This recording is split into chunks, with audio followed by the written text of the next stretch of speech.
The Mariel Boatlift: How Cold War Tensions Triggered a Mass Cuban Exodus to the United States in 1980.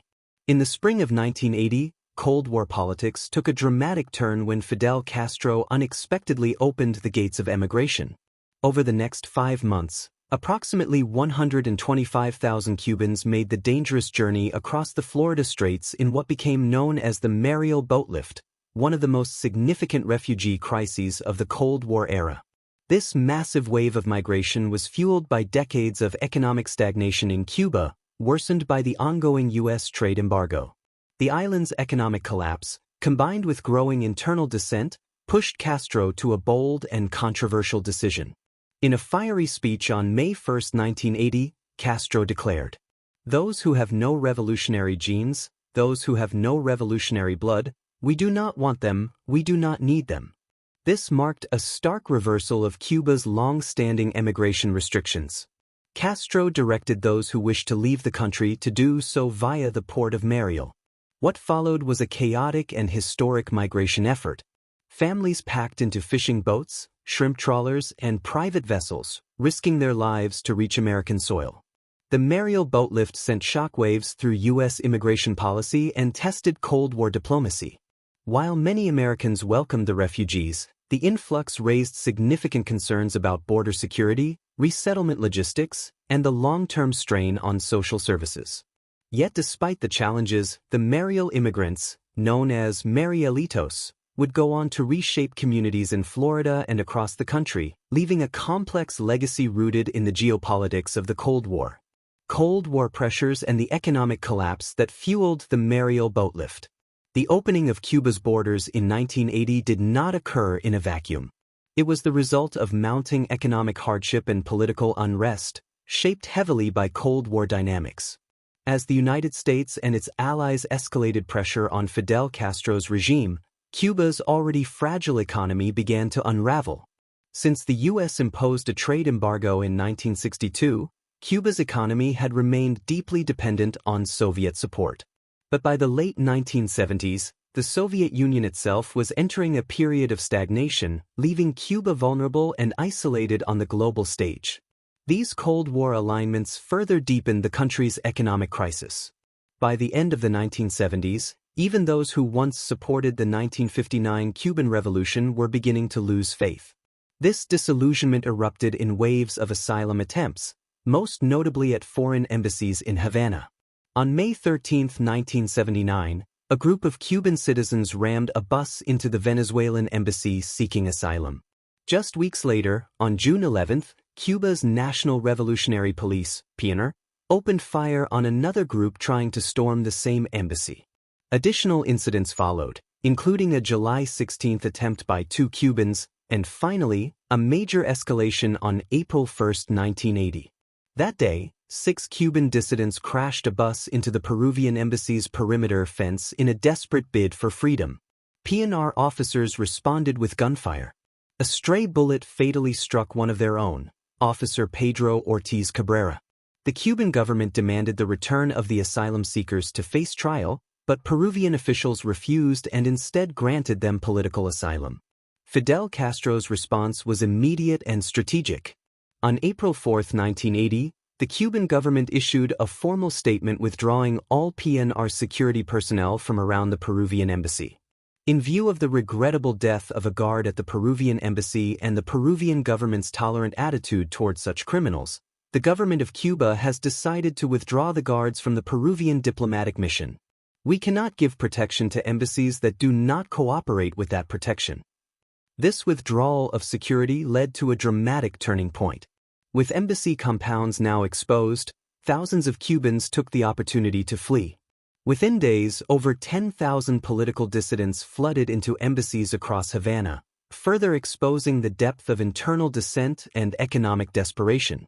This wave of asylum seekers would become the precursor to the Mariel Boatlift, as Cold War pressures, economic collapse, and political defiance converged into one of the most significant migration crises in modern U.S.-Cuban history.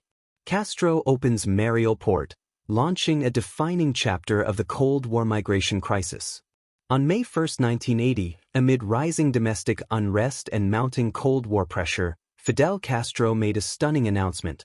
The port of Mariel, located just 90 miles from the U.S. coast, would be open for any Cuban who wished to leave the island. For the next 6 months, any individual who could arrange transportation off the island would be permitted to depart. Castro's message was unmistakably defiant. He dismissed the thousands of dissenters seeking to flee not as victims of oppression, but as societal burdens. In his view, they were nothing more than freeloaders and enemies of the Cuban Revolution. "Let them go," he declared. This rhetoric was reinforced by Cuba's official state media. Granma, the Communist Party's newspaper, labeled the would-be emigrants as criminals, lumpenproletariats, anti-socialists, bums, and parasites. The regime's civilian enforcers, known as the Committees for the Defense of the Revolution, Comités de Defensa de la Revolución, organized aggressive public demonstrations, known as acts of repudiation, outside foreign embassies, chanting slogans like, "They should go," "They should get out." Meanwhile, word of the open port spread quickly among Cuban exile communities in the United States. In a remarkable show of urgency and solidarity, over 1,700 privately owned shrimp and fishing boats were dispatched from South Florida to pick up family members in Cuba. But when these vessels arrived at the port of Mariel, they encountered an unexpected condition. Cuban authorities mandated that each departing boat had to carry not just the relatives of the exiles, but also additional individuals selected by the government, often including released prisoners and people labeled as undesirables. This tactic was part of Castro's effort to offload what he considered the least loyal elements of Cuban society, further framing the exodus as a purge rather than a humanitarian crisis. What followed was the chaotic and unprecedented Mariel Boatlift, a defining moment in U.S.-Cuban relations during the Cold War. In a matter of months, over 125,000 Cubans would arrive on American shores, reshaping immigration policy, political discourse, and the social fabric of South Florida for decades to come. President Jimmy Carter faces fallout from the Mariel Boatlift. As the Mariel Boatlift unfolded in the spring and summer of 1980, U.S. President Jimmy Carter adopted an initially compassionate stance, declaring that Cuban refugees would be welcomed with open arms. In keeping with this promise, the administration launched the Cuban-Haitian Entrant Program, TEP, in June 1980. This initiative granted temporary legal status, access to community services, and asylum consideration to both Cuban and Haitian migrants fleeing political instability and economic collapse. The United States had a long-standing tradition of offering refuge to Cubans fleeing the communist regime, particularly those who opposed Fidel Castro's rule after the Cuban Revolution. In early 1980, Carter offered asylum to 3,500 refugees under the newly enacted Refugee Act of 1980. However, the situation quickly escalated far beyond what had been anticipated. Recognizing an opportunity to offload elements of Cuban society he considered undesirable, Castro weaponized Carter's open-door policy. In addition to families and dissidents, the Cuban government forcibly included convicted criminals, individuals from psychiatric institutions, members of the LGBTQ community, and sex workers among the Mariel emigrants. These individuals were derisively labeled by Cuban authorities as escoria, or trash. Between April and October 1980, a staggering 125,266 Cubans arrived in South Florida in what became the largest single influx of Cuban migrants in American history. Of those, an estimated 20,000 had criminal records, and thousands more had spent time in mental health facilities. While many of these migrants had been jailed for political dissent or minor offenses, their presence quickly became a focal point in the American media and political discourse. By October, the Carter administration brokered a deal with Cuba to halt the boatlift. However, the strain placed on immigration facilities, local economies, and social services sparked fierce criticism. Political opponents accused the administration of being caught off guard and unprepared for the scale and complexity of the refugee crisis. As Cold War tensions loomed large in the background, the Mariel Boatlift became more than a humanitarian episode. It evolved into a political liability for President Carter.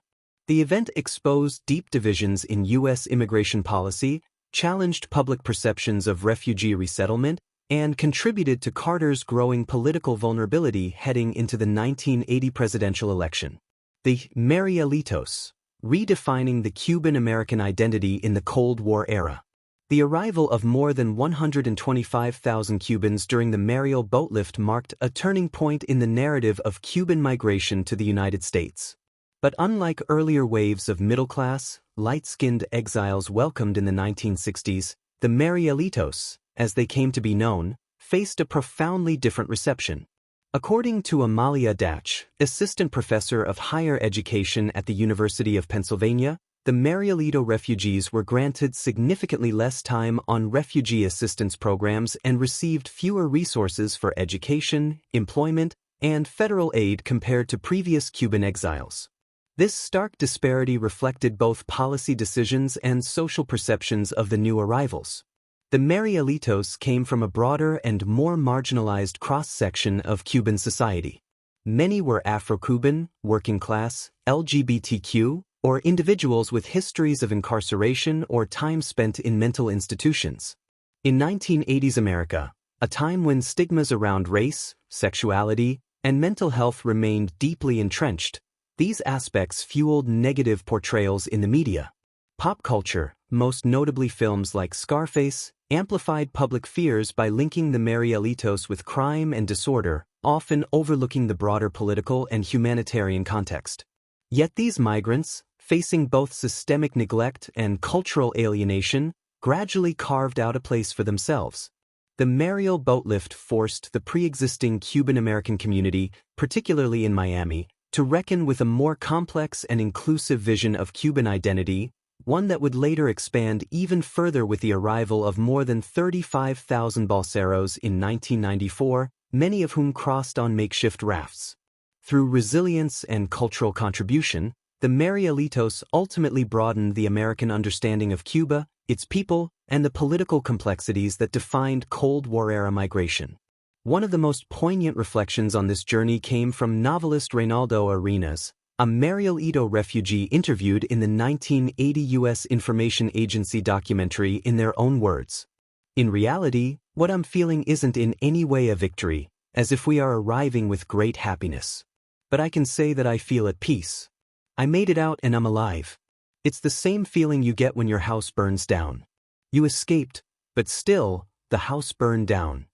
The legacy of the Mariel Boatlift is one of survival, redefinition, and resilience, an indelible chapter in both Cuban and American history. If you found this story meaningful, subscribe to History Love for more in-depth explorations of Cold War migrations, global revolutions, and the people who shaped modern history. Leave a comment to share your thoughts, and don't forget to like and share to support thoughtful history content.